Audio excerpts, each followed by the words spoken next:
from self-discovery to unapologetic passion, from inner strength to outward influence.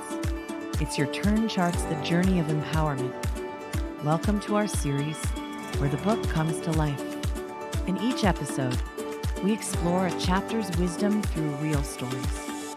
We uncover the strategies that turn potential into power. And we witness how one woman's journey can inspire countless others. Prepare to see yourself in these pages and voices. Because with every story, we're reminded, it's your turn to write the next chapter. Welcome to another conversation that we have set up to document the book It's Your Turn. And this is a very special moment for me because today I have an amazing woman, an amazing friend, and she's Bea Palya. And Bea is a renowned singer-songwriter and a vocal coach with a passion for empowering women to find their authentic voices. So you will already know why she is here. So half gypsy from a tiny Hungarian village, Bea's journey has taken her from humble beginnings to performing at the prestigious Carnegie Hall. Throughout her career, she has learned to use her voice not just as a singer-songwriter, but also as a powerful tool for self-expression and leadership in a male-dominated field.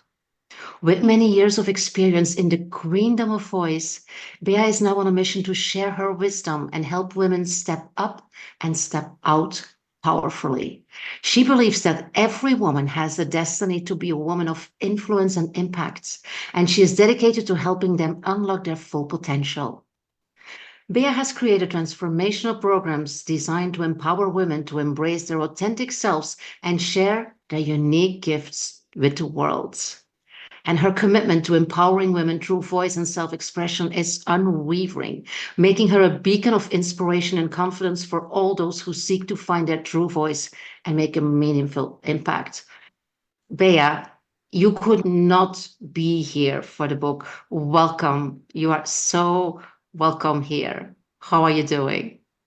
Thank you so much, my dear Helena. Just to listen to this introduction made me like goosebumps and tears all around. And it reminded me all of the beautiful conversations we already had around the topic of empowering women and how to find our own authentic voice. So my heart is growing and I'm so ready for this conversation because I'm so thrilled that I have you again in my world. Beautiful. And it was funny because we had to set this up very quickly. And so I had the honor to choose the interview questions for you. And I know you are not prepared, and yet you are very prepared because we are going to talk about you. And in the book, It's Your Turn. Part 3 is about assorting your empowered self. And the first chapter is about strategies for speaking up. Yeah, why I chose this. So in this chapter, we delve into the crucial skill of speaking up and asserting ourselves effectively. And I know that you live and you breathe speaking up. You have learned to do this for yourself in a beautiful way. And you also teach women, and I was in one of your programs, you also Yeah. teach women how to speak up and use that voice and use it unapologetically. And I really love that. So I would like to ask you, Bea, when we go back in time, before you had this confidence and or this really firm belief that your voice could bring you everywhere and could also bring you everything, did you have to overcome unconscious behaviors or patterns that kept you or that hindered you in your self-expression? Oh my God, this question. Thank you so much. All I have to do is to overcome my shrinking back belief system that I'm small. I'm still the half gypsy girl from the village.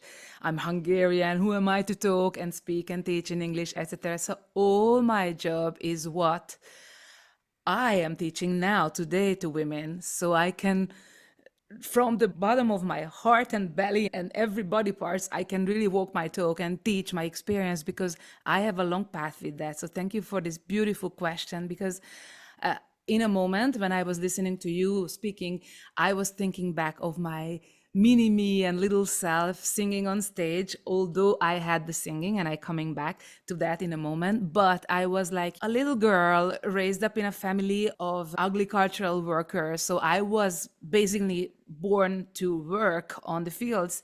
And it wasn't easy to explain to my mom and father, hey, mom, I want to be a singer. Although that music, singer and teacher, and this music was already accumulated in the family line, but still it wasn't understandable. Why do I want to do something else? Why do I want to innovate?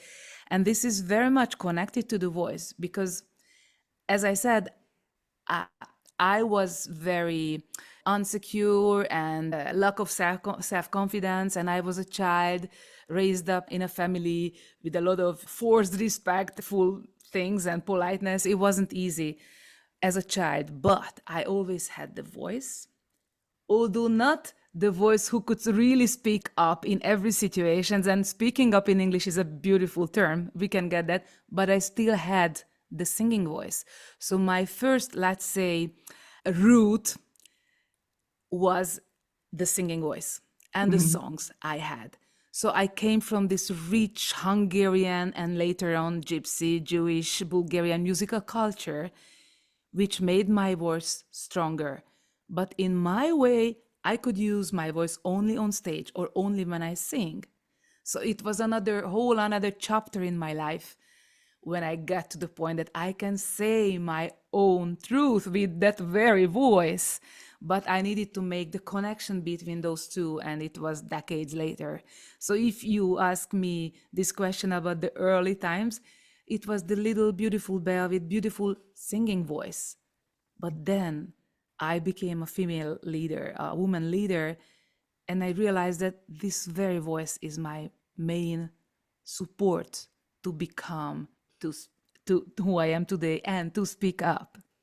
Yeah, beautiful. What shifted that, Bea? What was it that made you understand that your voice was more than an instrument of self-expression on the stage, that it was an instrument of self-expression and speaking your truth everywhere and take up leadership and be a role model? What was it that switched that?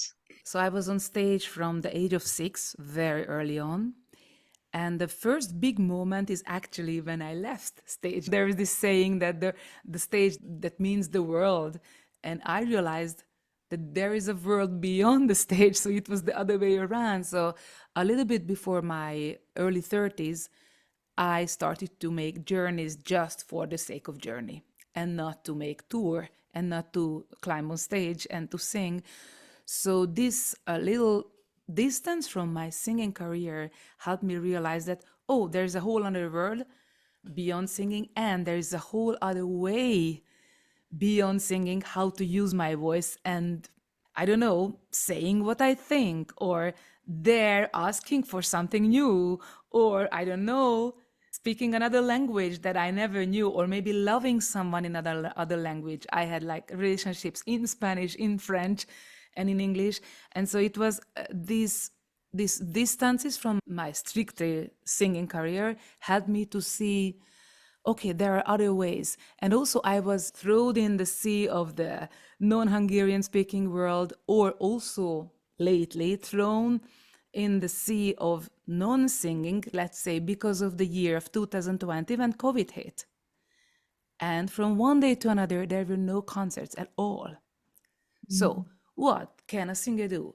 I was already a teacher back then, but I realized I have things to say, I have things to pass on, I have things to inspire with.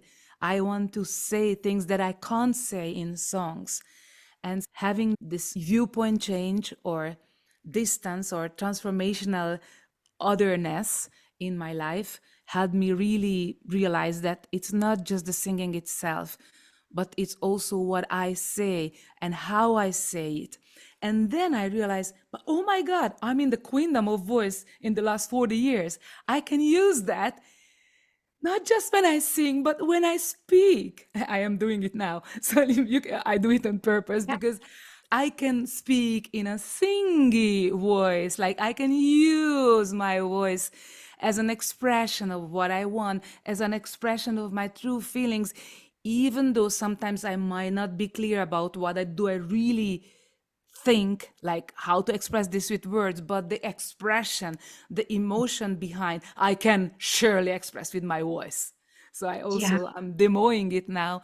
So it was not a transition from one day to another, but it was Yeah. like more transformational phases together that helped me realize that the physical voice, my wisdom in the fields of physical voice, helped me speak up and become who I am today. Yeah, I love it. I love it.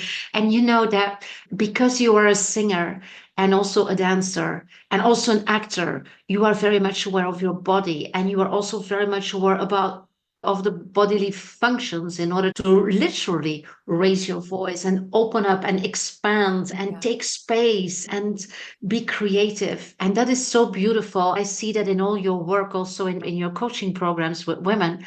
And what I also see is that you really speak your truth. Mm. And also in your teachings, there are no taboos. Mm. Also, in terms of the physicality and what we can use in our body in order to speak, because it's not only the mental speaking up, it's also your posture and standing there and using everything you have in order to talk and in order to make your point and in order to impact people, to influence people, to make a difference. It's a lot more than just talking. It's a complete, I would say, an acte de présence, if I Yeah. can use that word, right?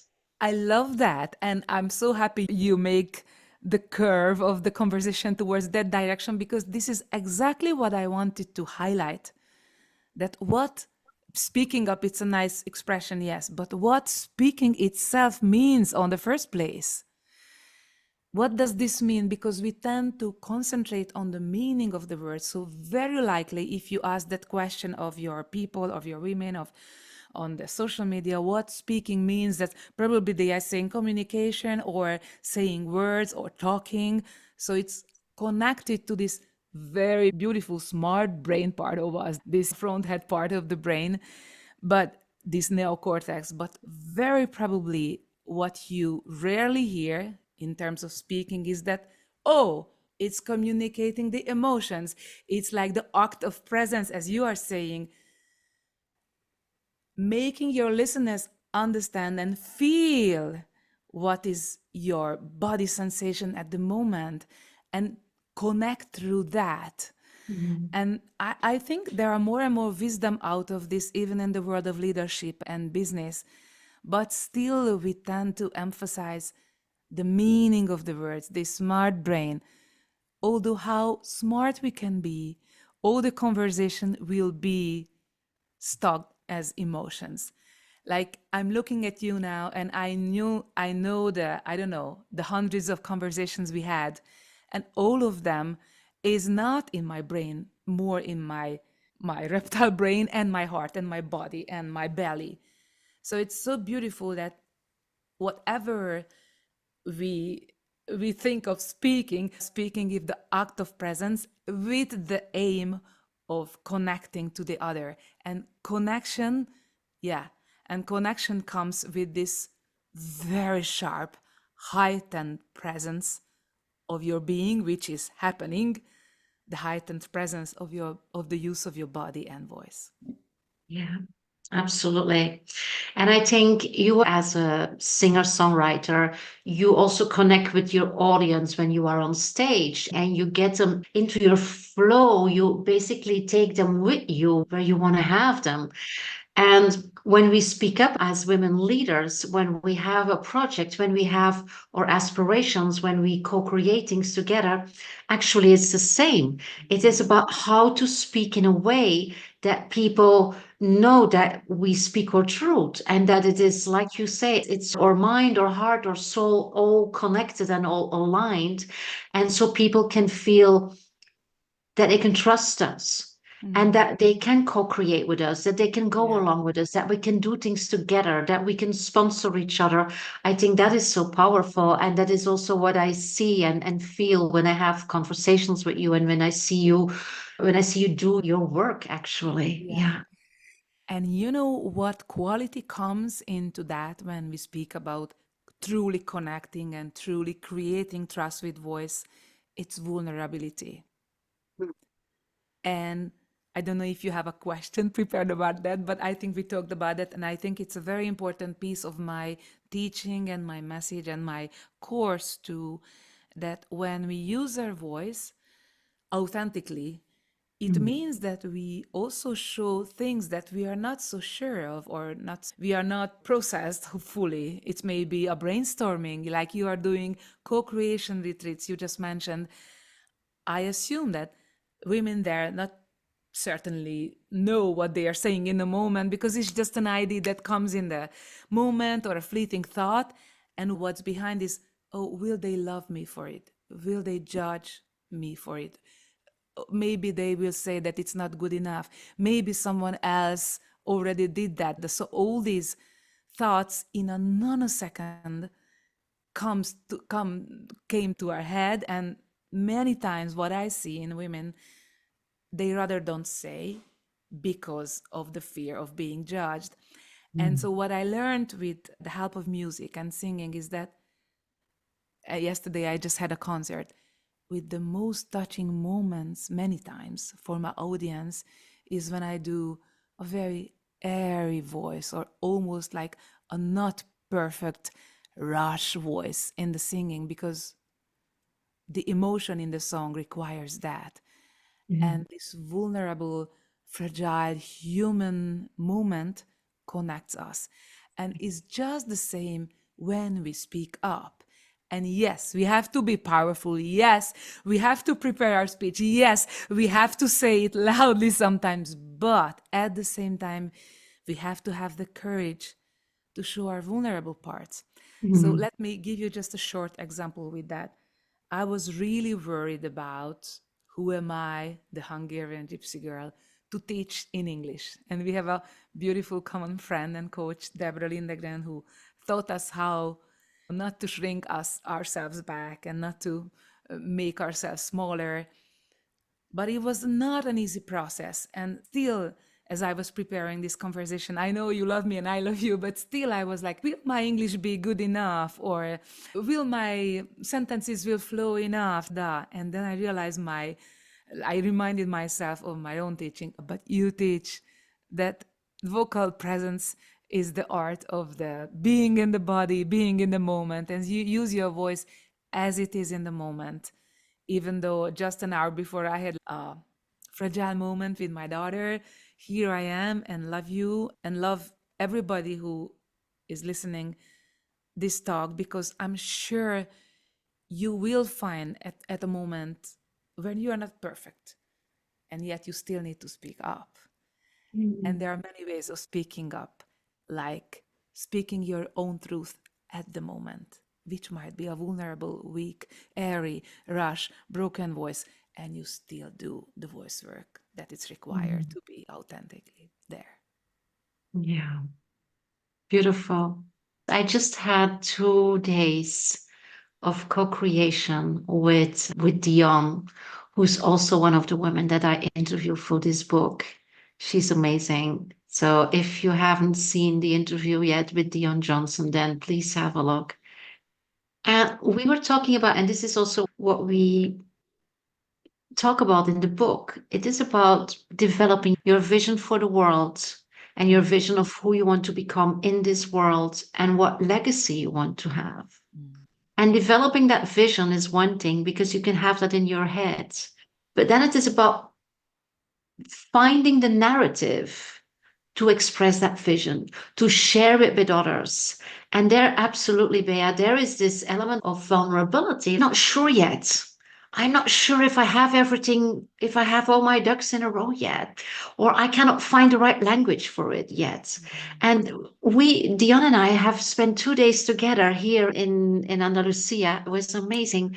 Just talking and refining and reframing. And she's also an extremely powerful woman. And she has an amazing vision on female leadership and on repowerment of women. Watch that video. And we were just practicing. And we were practicing and we were recording each other. And this is what I feel when I hear you also be vulnerable.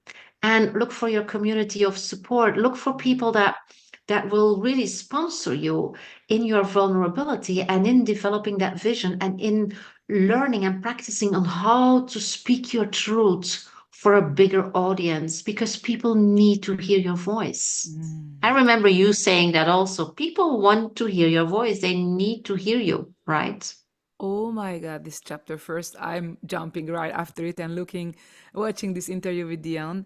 And also, as you were speaking, I had all kind of body sensations. There was a wave in my back and it came to my belly. So everything what you said is just, oh my God, so importantly, so important. And when you were saying about the vulnerability and expressing ourselves, I saw a vision like you throw a stone in the water and there's little circles, smaller stuff. We know that picture all. And what you do, Helena, I feel that is also like you throw a stone and there's this little circle. It might be just maybe just yourself and your device, and you talk to your phone and you record a new idea, or maybe just you and me or another woman or another, so this little circle, and then you go and practice in a bigger circle and then a bigger circle and then a bigger circle, and that's how you bring very vulnerable things to life which almost not become real because you stopped talking. So it's very important that this inner circle exists even maybe with yourself, and I'm teaching that a lot. I teach my women to talk to their devices whenever they have an idea and record themselves or send a video to me as a second step, and then working in a small group. So it's a very important thing because I am probably a very annoying person. I was for a long time for many people because I'm an innovator. An innovator's job is to disturb. I Mhm. am I disturbed a lot. Like in Hungary, believe me or not, with my young age of 48, I am the first female singer-songwriter who has a bigger popularity. I have done the job like Johnny Mitchell in the 60s in the States, so 4 decades later. But after me, there were like hundreds and hundreds young women who wrote songs. Yeah, I'm so proud of that. And innovation is also goes through the darkness and vulnerability and the fear of, oh, will they judge me? Sure, they will, because you are annoying for them, because you cut the norms. And somehow this, yeah, The surface. Yeah. yeah, somehow this is your job. And as an innovator, as an entrepreneur, as a female leader, I would say, if you're authentic, probably you're not gonna follow the path that it's, you know, ahead of you. Probably you will make another for yourself. Or many of the women I work with are like that. And it requires courage, and it Mhm. requires going to your body really and feel, now I'm vulnerable and yet I'm still speaking up, still bringing this voice to the world. It's not an easy job, but I strongly on your side when you say about the retreats and speaking just the two of you or in a small circle. I strongly advise to every beautiful woman in the world to have another woman as a company, because I think many times you just one step ahead of it. You just need to reach out to someone, and there's another woman waiting for you, maybe on the other side of the world, or Yeah. I don't know. Yeah. Absolutely. It is about speaking up, and it's also about reaching out. It's about connecting without being afraid. If it's a no, it's a no. But most of the times it's a yes. Yeah, And most of those times it's a wonderful yes. yeah, And having also the possibility to practice. You cannot do things that are bigger than yourself yeah. on your own. Mm. You need other people, you need allies, you need sponsors, you need mentors. You can do, we can do as women, we can do so much more when we are in community, when we are in a group. Yeah, And we have seen that with programs we do also. When you do your group programs for women, everybody is supporting each other, and there's only love and kindness yeah, and feedback yeah, and learning moments. And I believe that is very important, not to hold your voice yeah, and only keep it to yourself and have it circulating only in your yeah, mind, because it's like the air in a room that is only circulating in the room. You Yeah. need to open the doors and the windows and have other air in and have the other air out. And it is oxygen. My Yeah. company is called Oxygen for Leadership for a Yeah. reason. It is Yeah. about the interaction. It is about everything that makes it so, that makes it fun also, Yeah. that makes it louder, that makes it challenged. Because Yeah. sometimes somebody will say, where are you? Where do you get this from? Have you thought about this? Or let me be the advocate of the devil's advocate and let me ask you some questions because I'm not sure if this will work. I'm not sure if this will land, but doing this in a kind and supportive way. And this is the way to grow. This is the way to really find your voice and find your narrative and bring your vision to the world. I love all this. And you just mentioned so important things about the how to do that because I'm a big how to do that. And I everything I teach is based on my experience of the voice. And I love the language of your hands. You're speaking with all the body. I And learned that from you. a gypsy girl who speaks with the hands. And also what you just mentioned with Dion, that it was like a brainstorming through talking and recording yourself. This is also very important. How? And I let me add to us another how, like we know this expression, yeah, expressing our inner voice and finding our own authentic voice. But what the heck does it mean really? It's in my world is intertwined with the physical voice. So when I, let's say, I make my women saying things about what is your job and what you do. They have to open the lips. And so I train them and we do that all together many times. Open your lips and say your name louder, or say your name like imagining having an apple inside of your mouth, and your mouth and your inner space suddenly become the double size, and your sound will be more powerful. I am doing it as I'm saying. So many times this inner voice and outer voice is just like twin sisters. And if we train our outer voice, so our lips, our jaw, our tongue, our vocal cords, everything, or basically the whole body, then our physical voice becomes stronger. And in moments when we are so vulnerable that we rather don't speak in front of a big audience, then you can trust your body and lean into its wisdom, and trust your lips. She'll say it. Even you, yeah, even though, Trust your lips. I yeah, like that. trust your lips. Just Yeah. open them and Mm. just make one of my main exercises. I'm Bea and I'm here. And we do that as a presence practice like every 15 minutes in my classes. And just this very exercise helped thousands and thousands of lives to express what they have inside. Just, I'm Bea and I'm here. Because, yeah, Yeah. and you're doing it. It's contagious. Please, you can just do it. Like, okay, I'm Bea and I'm here. You can go one round. I'm Helena and I'm here. Ah, And yeah, you feel growing just by doing that. You just feel yeah. space. Yeah, I know. And just this sound is a reminder that, hey girl, just open those lips and they know what to say. Just Yeah, open them. yeah, Because I told them many times this joke in the class that once I'm gonna write a novel about our upper lips, why it became closed. Because in the beginning of our lives, all were little babies. And when we were shouting for the milk, like, it wasn't ever closed. And yeah, with life's experience, it become like inhibition, yeah, conflicts. So we yeah, speak like that, but we cannot speak up like that with closed exactly. lips. Yeah, So just to add another how to your beautiful list of speaking with the body, saying with another in the company of another woman what you have on your mind, even if you are vulnerable, record yourself and train your lips and train your outer voice in order to find more your inner yeah, voice. absolutely. So for the people watching this conversation or listening in, what would be your main lesson or insights for women that are really seeking their authentic selves and speaking their truths? Just your main learning or insight, what would that be, Bea? Oh, thank you for the question. And maybe this is an answer I never gave it to you before. But I would say that finding your own authentic voice is a zigzaggy path.